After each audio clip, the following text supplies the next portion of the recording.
शिव मंदिर में जाकर गलती मत करना।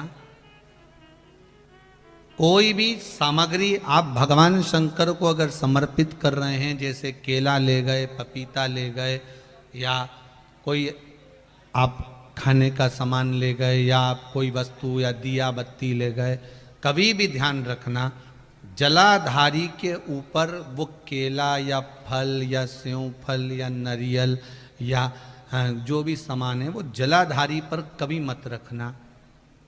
क्यों? जलाधारी पर अगर हम कोई फल वगैरह वस्तु रखते हैं तो हमारे ऊपर भार बनता है। भार मतलब जैसे कोई कार्य करने के लिए जा रहे हो और वो छोटी सी थोड़ी सी शमशान की भस्म भी यदि उनके शिवलिंग को स्पर्श कर लेती है, थोड़ी सी भस्म, मात्र थोड़ी सी भस्म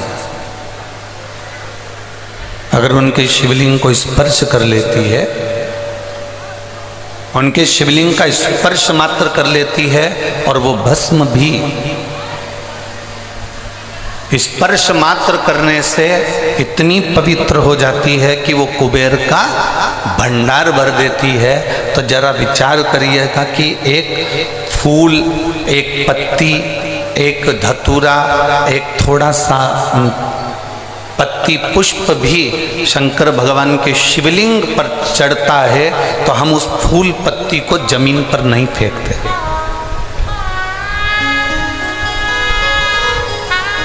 फेंकते हैं क्या? बोलो रे झारखंड वाली जी जी और झारखंड के जी जाओ, फेंकते हैं क्या? नहीं। अगर वो फूल पत्ती भगवान शंकर पर चढ़ गई, कोई पुष्प चढ़ गया, कोई दुर्वा चढ़ गई, कोई पत्ती चढ़ गई, कोई बेलपत्र चढ़ गया, कोई साधारण पत्ता चढ़ गया, कोई पुष्प चढ़ गया, हम उसको पाँव में नहीं आने देते, हम उसको फेंकते नहीं हैं, हम उसको रोड पर जमीन पर उसको पटकते नहीं।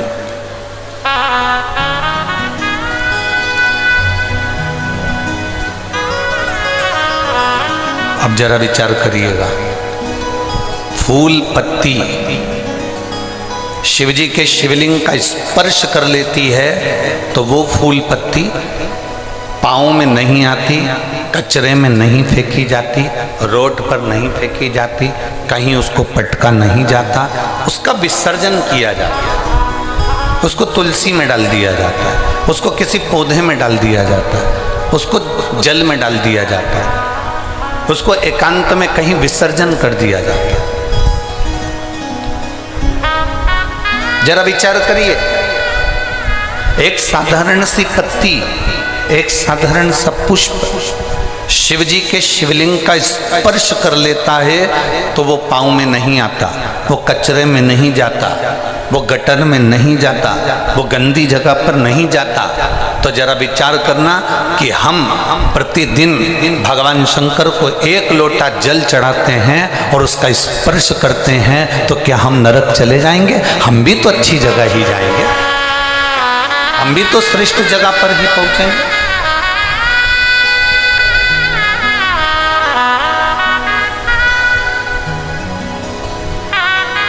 और जिसको भगवान देवाधिदेव महादेव जिस पर करुणा करना चाहते हैं, जिस पर मेरे देवाधिदेव महादेव कृपा करना चाहते हैं, जिस पर भगवान देवाधिदेव महादेव दया करना चाहते हैं, उसको खींचकर मेरे देवाधिदेव महादेव अपने पास में बुला लेते हैं। मेरे शंभु, मेरे त्रिकालदर्शी, मेरे कैलाशी, मेरे अविनाशी, मेरे शंकर उसको खींचकर अपने पास में बुला लेते हैं। और बड़े किस्मत वाले हो आप सब, अपने अपने घर पे जाके नजर उतरवा लेना कि माघ के महीने में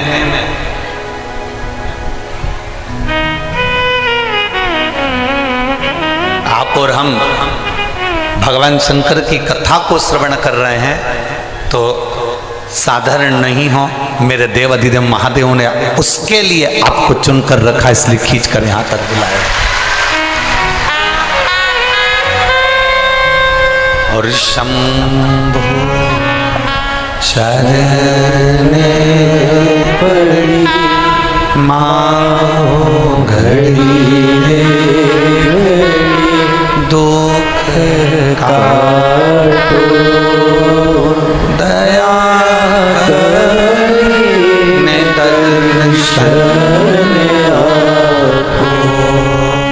शंभो मारो घड़ी रे दुख काटो दया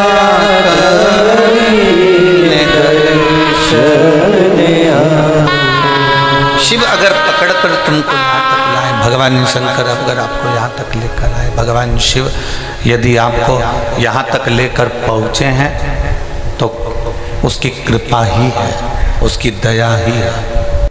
पत्र भी लिखते हैं, ऐसा नहीं कि पत्र नहीं लिखते, कई लोग पत्र में लिखते हैं, गुरुजी हम 4 महीने से मंदिर जा रहे थे, गुरुजी हम 3 महीने से मंदिर जा रहे हैं, हम 5 महीने से मंदिर जा रहे हैं, भगवान तो हमारी सुन ही नहीं रहा।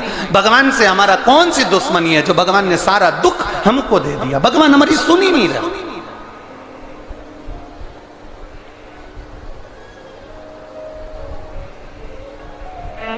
सबकी सुनता है, इतने सारे आपके पास में पत्र आते हैं, गुरुजी भगवान सबकी सुनता है तो हमारी क्यों नहीं सुन रहा?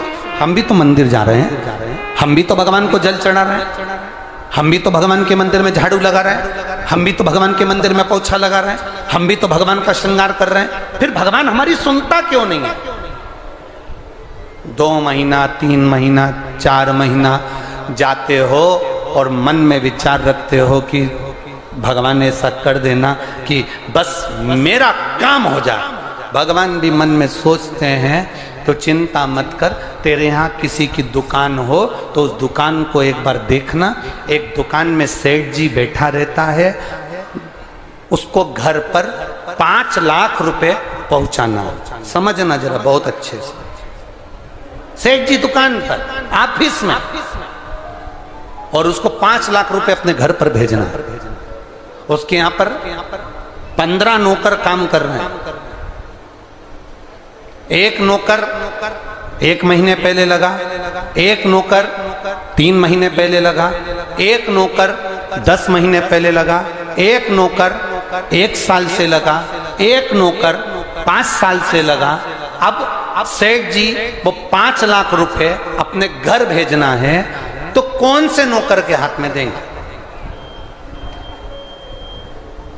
बोलो रीजी जी।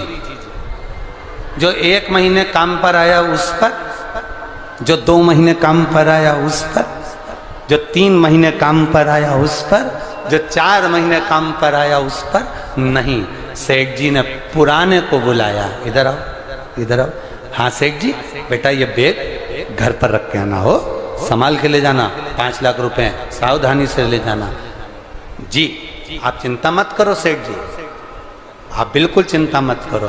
सेठ जी ने 5 लाख का बैग दिया, और 5 लाख का बैग उस पुराने नौकर ने जो 2 साल से 3 साल से 4 साल से लगातार सेवा में लगा हुआ था, वो 5 लाख का बैग सेठ जी ने उसके हाथ में पकड़ाया कि ये तुम देकर आना।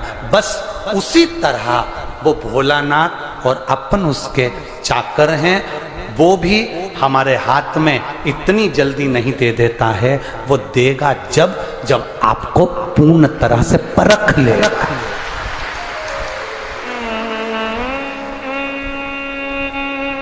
आपको पूर्ण तरह से जब वो परखेगा तब वो देगा। और आप क्या करते हो? 1 महीना मंदिर गए, 2 महीना मंदिर गए, भगवान से प्रार्थना कर लेते हो, भगवान हमको ये दे देना, भगवान हमको ये दे देना। तुम 1 महीना मंदिर जाके मन में सोचते हो कि जमीन में से कहीं गड़ा हुआ धन का हंडा निकल जाए, तो ऐसा कोई महाराज हो जो धन का हंडा निकाल के दे दे तो हमको भी बता दे। नहीं, अपने कर्म को करो, अपनी मेहनत को करो, अपने परिश्रम को करो। और जितना जितना तुम कर्म करोगे, जितनी जितनी तुम मेहनत करोगे, जितना जितना तुम परिश्रम करोगे, और भगवान के प्रति जितना जितना तुम्हारी दृढ़ता, जितना जितना तुम्हारा विश्वास बढ़ता चले जाएगा, जितना विश्वास बढ़ेगा तुम उतने भगवान के नजदीक आते चले जाओगे। फिर तुम्हारा दुख तुम्हारा नहीं रहेगा, फिर तुम्हारा दुख बाबा देव आदिदेव महादेव का खुद का हो जाएगा, क्योंकि तुम्हें दुखी नहीं देगा।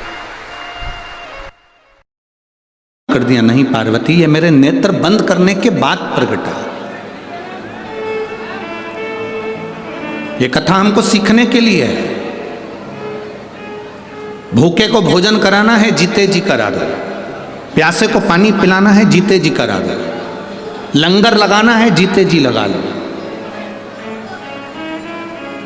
हम उल्टे चलते हैं। मरने के बाद हम ब्राह्मण को घर में बुलाकर कहते हैं साहब लोग हम तुम्हें को भोजन करा दे, मेरे पूर्वजों को मिल जाएगा। शिव महापुराण की कथा कहती है अपने जीते जी अपने हाथों से दान करते चलो, अपने जीते जी अपने हाथों से पुण्य करते चलो। आज किसी ने एक प्रश्न किया था, गुरुजी हम अपने पैसे को ऊपर तक कैसे ले जा सकते हैं? हम अपने धन को ऊपर तक कैसे ले जा सकते हैं? आज किसी ने प्रश्न किया कि हम हमारा धन ऊपर तक कैसे लेकर जाए। आपके पास कोई, जैसे आप शुगर का उपाय बता देते हो, जैसे आप बीमारी के उपाय बता देते हो, किडनी लीवर के उपाय बता देते हो, जैसे आप हर चीज़ के उपाय बता देते हो और लोग उसको कहते हैं कि आपने उपाय बताया, टोटका बताया, ये बताया, तो आपके पास कोई ऐसा उपाय है कि हमारा पैसा हम ऊपर ले जाएं?